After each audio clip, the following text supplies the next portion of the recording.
folk, I just wanted to come on to share with you a project that I'm working on. And to me, it's one of those ambitious projects. I just kind of wanted to share with you folk. So you all know I'm working on a big project. At this point, it's probably not a secret. It's my huge 60th family reunion in July. And I have a lot of decor ideas planned for it. And I needed some like swans or peacocks, and I've been looking for months and I have been unable to find them. I don't need any of those metal things to hang out in a garden. I wanted something that was large and grand that I could probably attach some flowers to, or extended feathers to. So I basically had to resort to making my own. And that probably should not come as a surprise to most of you all. But when I tell you it's been quite a challenge, but now I found my little rhythm and I'm a little bit excited. Actually, I'm a lot excited. So I wanted to share it with you all. So what I did was I watched a couple of videos. I went to Michael's and to this hobby store that I found, a craft store in North Carolina, to talk to some people about sculpting styrofoam. And they gave me a lot of good pointers. So I've been kind of working on it. I've posted some pictures. You should see them as well. But I just kind of like want to show you what I did from the beginning to the end.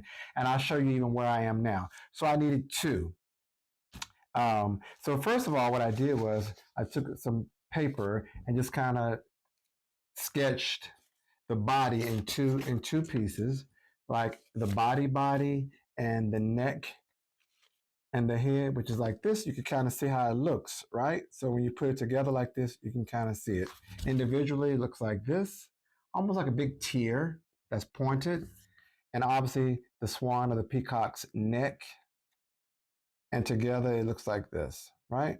So that's the shape. I bought pieces of styrofoam, and I wanted some really, really good styrofoam because sometimes the dollar store styrofoams really melt, and any type of glue may not work well. So I ordered some styrofoam from Amazon.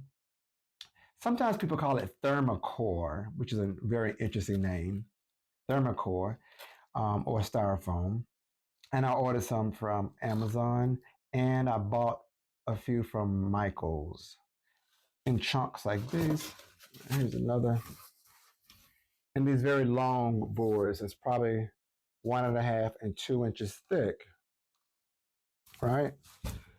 So I simply cut these shapes out, probably like 2 or 3 for the neck, maybe like 4 for the body. And I just put them together. I use an adhesive that will not melt the styrofoam. And for me, I found that the foam glue, I have some right here, which is wonderful to use. You can buy this at all the hobby stores, Michael's. Sometimes the Dollar Tree has them, but certainly Michael's and Hobby Lobby has a lot of it. And I actually use something that no one mentions to me, and I love. I actually have some nail glue somewhere that I've been using a lot. I've used this for a lot of things. It's called Liquid Nails from Home Depot. I love this. So when I put it to cut a few of these tails and kind of put them together like this,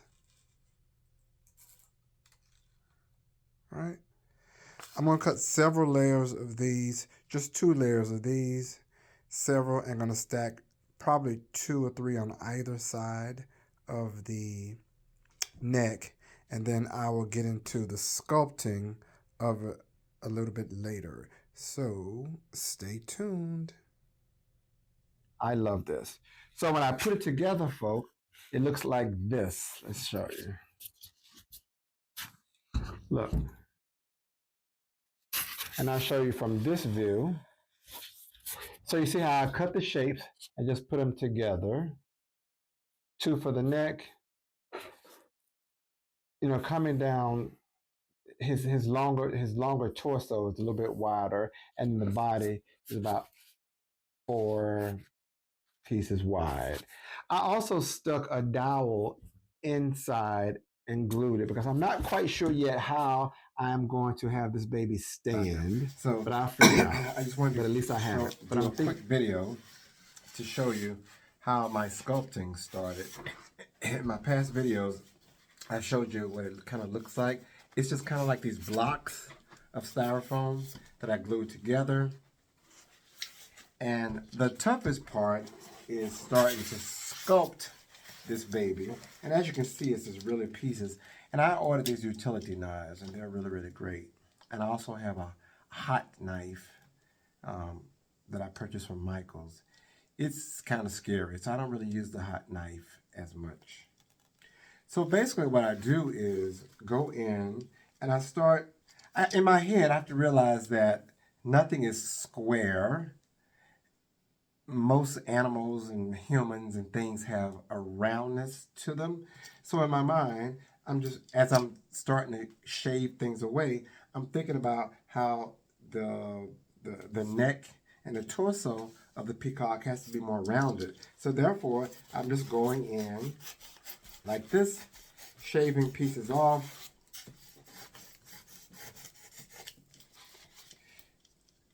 Yeah, it's styrofoam, so you get all these little snowy pieces popping everywhere. So sometimes if you kind of saw it like this, there's a cleaner cut to it, right? So I just start cutting pieces away, and this neck part is absolutely not square, so I'm just going to start rounding it off. And let me show you what it looks like. A little bit closer. As you can see, so I started rounding the neck more so on this side so you can see. Basically, it's going to require a lot of patience, or it does require a lot of patience, but it's kind of therapeutic for me, so I love it. So I am going to close for now until we meet again. Last couple of days, I've been working on it. Let me show you where I am now.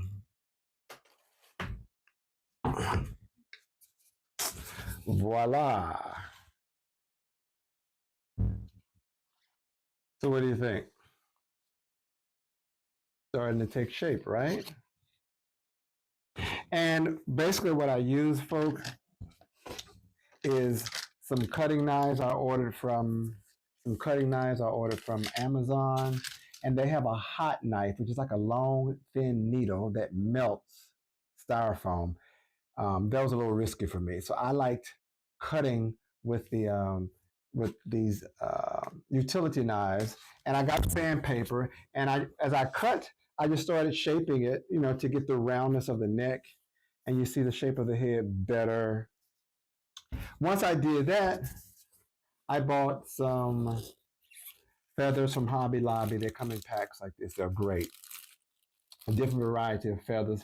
The little bit longer ones I just put on the side to start filling in the main outer wing. And the shorter ones I just kind of put around the edges to kind of line it. And I used some molding paste from Michael's. It's great to kind of fill it all in because there'll still be tiny holes throughout. So this gel paste is basically what they use on canvases to give it that finish. So I just kind of smoothed it over and let it dry for a couple of days. And again, this is it thus far. It has a ways to go, but it's quite encouraging. I'm very, very happy. So again, tell me what you think. And stay tuned because there's more to come with this. It's basically halfway done. Take care, folks.